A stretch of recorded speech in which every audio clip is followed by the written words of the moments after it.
bigger boats had put out to sea, some bent on racing the storm northward toward Miami, others intending to ride it out nose to nose, where there were no pilings, no reefs, no neighboring craft to contend with. If you knew what you were about, Ainsley thought, it was not a bad way to go. There was one freighter that remained at the dock, however, its bulk rising and falling with the erratic tides, first straining at its heavy lines, then crashing back against the mooring bumpers with a crash of waves.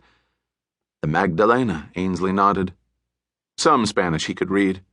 The name didn't fit with the thoughts in his mind, though. Instead of a woman, he saw a giant metal bull thrashing, panicked in its stall. Men were staggering down a gangway that led to the docks from a port that yawned in the side of the big ship, each with a wooden crate on one shoulder and a hand on one of the swaying guy lines. There was a growing mound of crates on the dock below, fed by the ant-like procession of the crew. A man in a watch cap and slicker stood at the rail on the ship's bridge, measuring the progress intently. The captain, Ainsley assumed. A dark-browed man with Slavic features who looked like he'd be at home in the North Atlantic. Surely he longed to be untethered from this dock and out where he could deal with the storm on his own terms. Ordinarily, a crane or cargo boom would make short work of such unloading, but in weather like this, such equipment was useless. If whatever it was had been owned by anyone besides the senator, Ainsley thought, there'd likely be no unloading going on at all. As they crossed the docks toward the stacked crates, Ainsley felt more than heard the rumble behind him. As a heavy burst of rain swept over them, he turned to see a pair of canvas-topped trucks following in their footsteps, the lights of each flashing as they passed the sheriff's car. When the second truck had passed onto the docks, the sheriff's car roared into life, then rolled away quickly toward town. In moments, it had been swallowed in the gloom. Ainsley and his men stepped aside as the trucks rolled by. Ainsley didn't recognize the drivers, but he knew who employed them, as he knew there was no longer a need for whatever security the two in the sheriff's car might have been able to provide. The trucks passed by the mound of crates, then turned at the foot of the dock and came back to a stop beside the cargo, nosed toward town, their lights doused, engines running. The last of the crates had been stacked on the docks, and the drenched crew members were making their way back up the bucking gangway toward the hold. Ainsley saw that a man, small and hunched inside a yellow slicker that seemed to swallow him, had come to join the captain at the bridge. The captain said something to the man in the oversized slicker and pointed at the trucks. The man nodded and quickly clambered down a set of outer stairs onto the deck, then disappeared through a deckside door.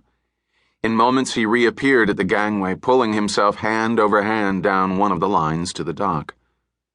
Ainsley and his companions kept their distance as another man stepped down from the trucks and handed a satchel to the man in the flapping slicker, who opened it briefly and glanced inside. Whatever he saw seemed to satisfy him, for he turned to signal the captain on the bridge, then hurried back up the gangway with the satchel tucked to his chest. "Let's go," the man who'd handed over the satchel shouted to Ainsley then, and Ainsley motioned his men forward. They had the crates loaded in less than half an hour, Ainsley reckoned, glancing out at the wind-riled harbor that receded behind him. He and his men had climbed aboard in the cargo space of the second truck, sitting now atop crates beneath the canvas that clattered with the waves of buckshot rain. The Magdalena had long since steamed out of sight, and none too soon, he thought. As they'd finished loading the crates onto the trucks, a sloop had broken loose from its moorings out in the harbor to come shattering against the dock. With its mast and wheelhouse sheared away and a hole in her starboard hull, it had taken only moments for the boat to go down. Ainsley, who felt about boats as most did about people, had watched it all as if witnessing a drowning he could do nothing to prevent. He glanced at the boats still rolling in the harbor and wondered how many of them would make it until morning. There was a sudden pulsing of light on the distant seaward horizon then, followed by a rumbling sound that might have come from the storm. One of the men with Ainsley glanced over. "What do you reckon?" he asked. "Just thunder," said the man next to him. Ainsley glanced out in the direction where the flash had come, thinking that in all this storming he'd heard no thunder yet, and probably still had not. He turned back to the others and nodded. "I reckon thunder," he said. And for the others, that was that. What was printed on the crates was indecipherable, neither English nor